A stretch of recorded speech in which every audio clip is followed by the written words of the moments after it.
Pessoal, vamos falar sobre tecido muscular. Aí o terceiro tecido essencial que nós estamos conhecendo na nossa disciplina. Tecido muscular é pouca coisa para a gente estudar, mas é bem complexo. Então eu peço muita atenção de vocês. E o que é o tecido muscular? Vejam, nós temos duas fotografias aqui representando essa estrutura. Uma histológica acima, usando um corante que é conhecido como tricrômico de Masson. Essa imagem histológica, o tricrômico de Masson, como o próprio nome diz, usa 3 corantes combinados, de tal forma que eu tenho as fibras musculares coradas em roxo, o tecido conjuntivo que sustenta, preenche espaços entre as fibras musculares, aparece em azul, e os núcleos das células em preto. É um bom corante, um dos melhores que tem para a gente estudar tecido muscular. Na fotografia abaixo, nós temos um preparado histológico de uma exposição que corre o mundo, que é uma exposição sobre a anatomia humana de uma forma bem diferenciada. São preparados humanos que foram utilizados para essa exposição, que aparecem com movimentos muito parecidos com os movimentos que teriam em vida. Essas peças, elas foram todas plastificadas, então são peças reais e que foram preparadas através de um método de plastificação. E nesse preparado anatômico que nós vemos aqui à frente, um homem com todos os músculos bastante diferenciados, bem evidentes em todo o corpo, e mais atrás um outro preparado mostrando tecidos nervoso, ósseo, vários órgãos assim já separados desse corpo. Bom, o importante dessas duas imagens é a gente poder ver o que é o tecido muscular. É esse tecido que promove, que favorece a movimentação, principal função do nosso tecido muscular. Contração. Quando essas células que compõem o tecido muscular se movimentam, esse movimento das células do interior do conteúdo citoplasmático dessas células, quando se movimenta, promove a contração muscular, que é responsável pela movimentação do corpo como um todo. Os músculos ligam-se a estruturas ósseas e promovem essa movimentação do corpo quando associados tecido muscular e tecido ósseo. O tecido muscular é classificado em 3 tipos e essa classificação ela é baseada no formato das células, na posição dos núcleos e na forma de contração de funcionamento dessas células musculares. Nós temos 3 tipos de músculo. Um músculo esquelético, que próprio nome já diz, são músculos relacionados, conectados a peças ósseas, ao esqueleto, por isso o nome músculo esquelético. O músculo cardíaco, que como o próprio nome já diz, é o músculo do coração. E o músculo liso, que é o músculo que está presente na parede dos órgãos viscerais. Todos os nossos órgãos possuem músculo liso, em determinadas quantidades de acordo com as necessidades de cada órgão. Pela forma que a gente vê nesse desenho esquemático que está aqui, nós já vemos algumas diferenças entre esses três tipos de tecido muscular. O músculo esquelético, nessa primeira imagem, está aí esquematizado, simbolizando um corte longitudinal. Nós percebemos a presença de estriações. O que são essas estriações? Essas linhas claras e escuras que se intercalam ao longo de todo o tecido muscular. Essas estrias são marcantes do tecido muscular estriado esquelético. Os núcleos são pequenos e localizados na periferia da fibra muscular. O músculo estriado esquelético, quando em cortes transversais, como vocês podem ver nessa primeira figura à direita, vocês veem que a fibra muscular já não aparenta mais a presença de estrias. Eu vejo apenas pontinhos menores e eu vejo o núcleo voltado para a borda da fibra.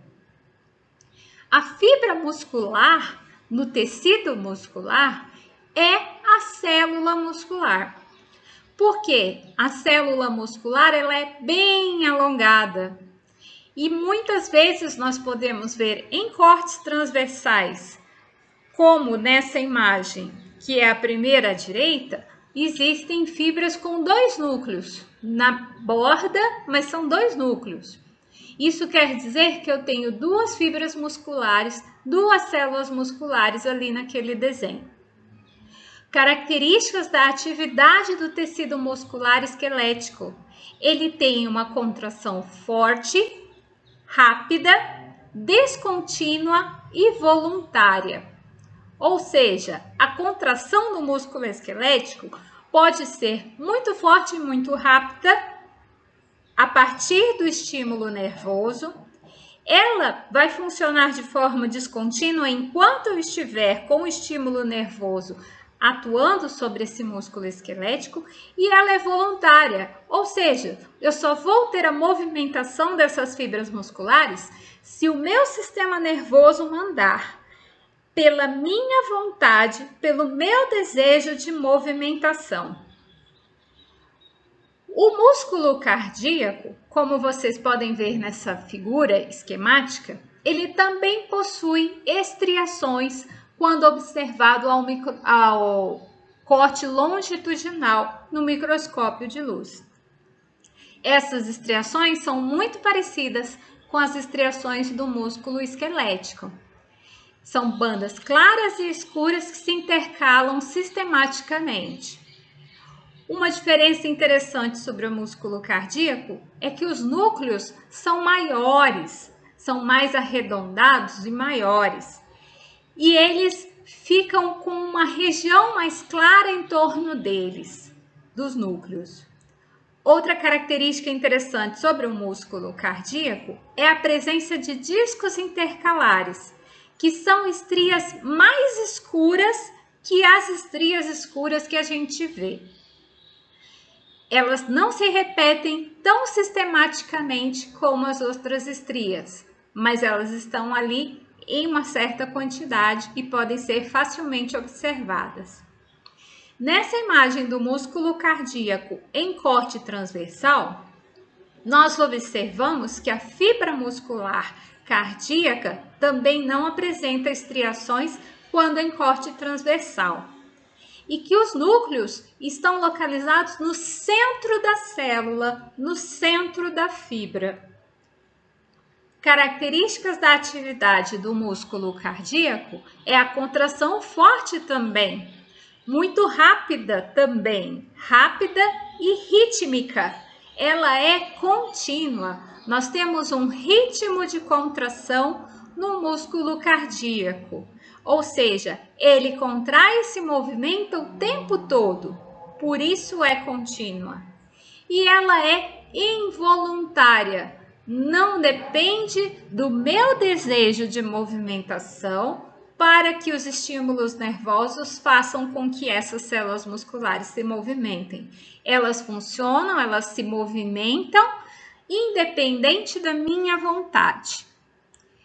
O músculo liso, por sua vez, vocês veem na imagem que está mais abaixo, num corte longitudinal, apresenta células bem alongadas. Em muitos casos é possível ver o limite, onde uma célula começa e outra começa, onde uma termina e outra começa. Esses músculos não possuem estriações, não possuem essas faixas claras e escuras como nos outros dois. E quando em corte transversal, essas fibras musculares apresentam-se menores e o núcleo está localizado bem no centro da célula, com núcleos de tamanhos variados. Sobre a sua atividade, a contração é fraca, ou seja, ele contrai, ele se movimenta, mas não é de forma tão forte como o coração e o músculo esquelético. A contração é bem lenta. Lembrar que faz o movimento dos órgãos viscerais. Então, uma contração rápida não é interessante para o funcionamento desses órgãos. E ela é totalmente involuntária, ou seja, o movimento dos órgãos acontece independente da minha vontade, mas recebe estimulação nervosa totalmente involuntária também. E como é esse músculo estriado esquelético? Mais uma vez, lembrando que esse músculo é um músculo que está conectado a peças ósseas. É ele que promove o movimento de nossos braços, das nossas pernas, do nosso pescoço, enfim, de todo o corpo de um animal. Lembrar que a maioria dos músculos que nós consumimos como forma de alimento, quando a gente come carne vermelha, para quem come carne vermelha, é o músculo estriado esquelético e que tem toda uma estruturação bem característica desse músculo. E é formado por uma série de células. Cada fibra muscular é uma célula. E o músculo em si é formado por um conjunto grande de células. Eles estão lá conectados aos ossos através dos tendões. Várias células reunidas formam a estrutura muscular. Para formar essa estrutura, várias células são envolvidas por membranas, que são membranas conjuntivas. E essas membranas conjuntivas, elas organizam essas células, que são fibras musculares, em grupos. Vários grupos de células, vários grupos de fibras musculares compõem o músculo. Dessa forma, vendo da parte maior para a parte menor, nós vemos que cada célula muscular é composta internamente por vários filamentos do citoesqueleto. Lembram de filamento do citoesqueleto?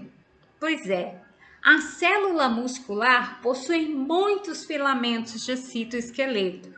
E esses filamentos de citoesqueleto é que compõem a célula muscular e que promove a movimentação dela. Lembrando que o citoesqueleto tem essa função, né? De movimentar a célula e tornar um movimento coordenado.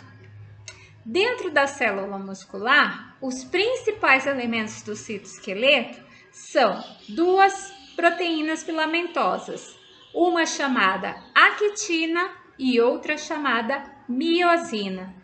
Elas se organizam sistematicamente umas sobre as outras, fazendo com que esse citoesqueleto aparente ao microscópio como faixas claras e escuras, de tal forma que a faixa clara é a sobreposição de vários filamentos de actina e a faixa escura, sobreposição de vários filamentos de miosina.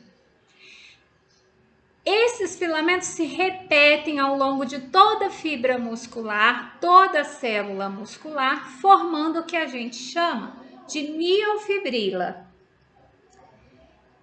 Cada célula vai ser envolvida por uma membrana plasmática, como qualquer outra célula, só que na célula muscular, a membrana plasmática recebe um nome diferente. Ela é o sarcolema. Sarco vem do latim e significa músculo. Lema vem do latim também, quer dizer membrana. Sarcolema, membrana do músculo. E aí eu tenho a célula envolvida com seu sarcolema, no interior, além de actina e miosina, organizadas sistematicamente umas sobre as outras, a gente também tem as outras organelas que compõem uma célula. Tem retículo, tem Golgi, tem lisossomo, tem tudo que uma célula tem. Não é só actina e miosina, tá? E tem os núcleos dessas células.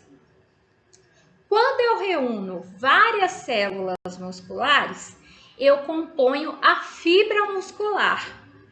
Cada fibra muscular vai ser envolvida por uma membrana, que se chama endomísio. Essa membrana que reveste a fibra muscular, o endomísio, é um tecido conjuntivo, que está ali para dar sustentação. Várias fibras musculares, cada uma envolvida por um endomísio, formam outro feixe maior, que é o feixe de células musculares. Esse feixe de células musculares é envolvido por outra membrana conjuntiva, que sustenta e organiza esses feixes, que é o perimísio.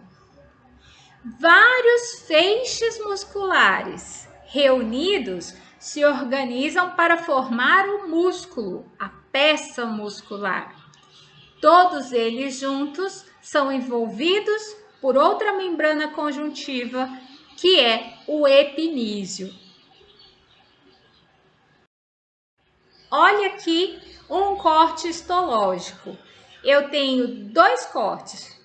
Do lado esquerdo, um transversal, do lado direito, um longitudinal. Quando eu olho o corte no seu aspecto transversal, na sua face de corte transversal, eu não vejo estrias, mas eu vejo esses espaçamentos claros no interior das células. Tá? Esses espaçamentos claros são espaços entre as miofibrilas. Cada célula tem aí o seu núcleo bem pequenininho, achatado e voltado para a periferia. E eu tenho vários conjuntos de células aí. Na direita, eu tenho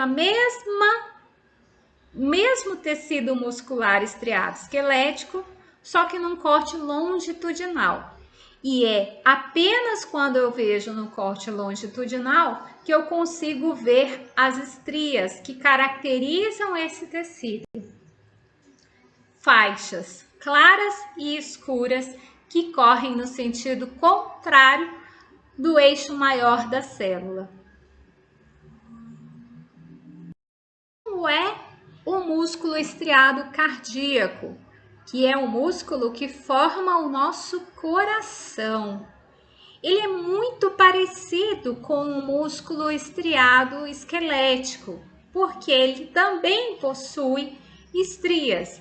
E o que são as estrias? Filamentos de actina e filamentos de miosina que se organizam uns sobre os outros sistematicamente no interior da célula. A diferença do tecido muscular estriado cardíaco se dá principalmente pelo fato das células serem conectadas, ligadas umas às outras. Elas não formam feixes tão organizados, um do lado do outro, como no tecido muscular estriado esquelético. O núcleo das células cardíacas é um núcleo bem centralizado e bem grande também. E as células cardíacas, elas se conectam umas às outras através de desmossomos que formam junções comunicantes. Quando eu olho no microscópio de luz, essas junções comunicantes formam estrias mais escuras que as estrias da sobreposição da miosina. Essas estrias mais escuras recebem o nome de discos intercalares e são elas que caracterizam o tecido muscular estriado cardíaco como uma das principais características, além do núcleo centralizado. Aqui duas imagens histológicas. Eu tenho uma preparação com hematoxilina e eosina à esquerda e uma preparação com a prata à direita. A prata é um corante utilizado na histologia. Tanto na direita como na esquerda, a gente consegue ver núcleos grandes, bem maiores que o do músculo estriado esquelético, estrias, que são esses recortes, essas listras que correm paralelamente umas às outras e repetidamente ao longo de todo o tecido, e os discos intercalares aí apontado pelas setas. São estrias mais escuras do que as estrias do tecido. E elas são a representação aí mais corada pelo corante dos discos intercalares, das comunicações entre uma célula e outra. E como é o músculo liso? Os músculos lisos, eles estão presentes nos nossos órgãos viscerais, na parede do estômago, na parede do intestino, na parede do útero. São exemplos de órgãos, mas todos os órgãos possuem uma musculatura lisa. E para que serve essa musculatura? Para promover o movimento desses órgãos. Se eu estou falando de sistema digestório, eu falo de movimento peristáltico. Se eu falo, por exemplo, do útero, as contrações uterinas responsáveis pela eliminação do ciclo menstrual, assim como o momento do parto, é musculatura lisa que promove esse movimento desses órgãos. Os pulmões possuem músculo liso. Todos os órgãos possuem músculo liso. A gente vê aí nesse desenho um esquema de como são esses músculos lisos. Ele tem um núcleo centralizado à célula, elas são conectadas umas às outras, ligadas umas às outras, mas a conexão entre elas não é observada ao microscópio de luz. E a contração acontece de uma forma diferenciada. Por quê? Porque os elementos do citoesqueleto da musculatura lisa não formam estrias, ou seja, eles não são organizados um sobre os outros de forma sistemática, como acontece no músculo esquelético e no cardíaco. Os elementos do citoesqueleto ficam presos à membrana através de corpos densos e no momento em que essa célula muscular vai contrair, esses elementos do citoesqueleto que estão presos uns aos outros, mas que não são organizados sistematicamente, fazem com que a célula reduza de tamanho. Aqui duas imagens histológicas, duas preparações em hematoxilina e eosina, porém de uma forma um pouquinho diferenciada no tempo de exposição ao corante. Nós temos na figura à esquerda corte transversal e corte longitudinal. O transversal está mais acima e o longitudinal mais abaixo. Nós conseguimos ver até o limite entre as células. A membrana ela é bem clara, bem evidente. Um núcleo grande, bem centralizado e a inexistência de estrias no interior dessas células. Entre as células musculares também existe tecido conjuntivo, formando a organização dos feixes e a sustentação dessas peças musculares. E como é que esse músculo se movimenta? Como é que esses elementos do citoesqueleto se movimentam e promovem a redução no tamanho da célula muscular, fazendo a contração do músculo como um todo? Primeira coisa de todas é a inervação, é o estímulo nervoso que essas células recebem. Vejam nessa primeira imagem, é um azutitolidina também corado pela prata.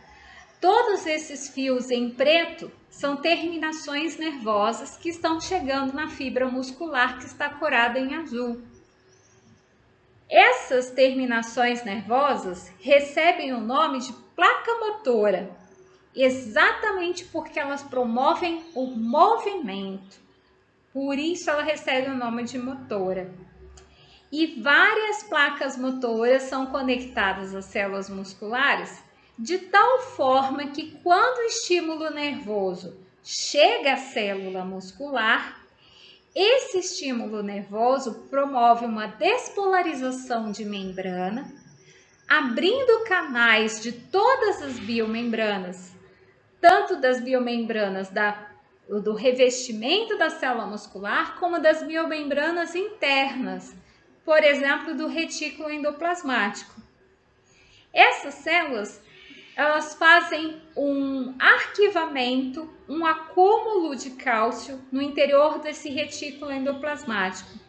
E quando o estímulo nervoso promove a abertura desses canais das biomembranas, todo o cálcio que está dentro do retículo endoplasmático vai ser liberado para o citoplasma da célula. E essa grande quantidade de cálcio no interior da célula muscular faz a ligação com componentes do citoesqueleto que promovem a movimentação da actina sobre a miosina, de forma contrária, que a actina e a miosina possam se aproximar mais e quando elas se aproximam mais, a célula como um todo reduz de tamanho. Quando a célula reduz de tamanho, a peça muscular toda reduz de tamanho e assim a gente tem a contração e a movimentação do músculo. Então, estímulos precisam chegar através das sinapses entre o músculo e a terminação nervosa. Toda vez que músculos são estimulados, toda vez que terminações nervosas chegam a determinadas estruturas, nós as denominamos de sinapses. Os estímulos nervosos, eles são espalhados através de todas as biomembranas. E como ocorre essa contração? O deslizamento. Vejam que nós vemos na fibra muscular da figura estrias, que são faixas claras e escuras no interior da célula. Imagine que essas faixas se aproximem umas das outras. Isso promove a movimentação, a contração, a redução do tamanho da célula muscular. Olha aqui o detalhe dessas estrias. E elas vão ser organizadas, esses filamentos de actina e miosina, uns sobre os outros, formando uma estrutura repetida ao longo de toda a célula muscular, que é o sarcômero. Quando esse sarcômero reduz de tamanho, olha ali, eu tenho um detalhe maior da morfologia desses filamentos. A actina em roxo e a miosina em vermelho. Vejam que a miosina ela possui alguns ganchos que se ligam à actina. E quando eles se ligam aos moléculas de cálcio, essa movimentação de uma sobre a outra acontece, contraindo o músculo. Vejam quanto retículo endoplasmático ou melhor, na célula muscular recebe o nome de retículo sarcoplasmático. Quanto retículo existe dentro da célula muscular? Todo esse retículo ele se organiza entre as fibras, entre as fibrilas de citoesqueleto e liberam o cálcio quando ocorre a sinapse.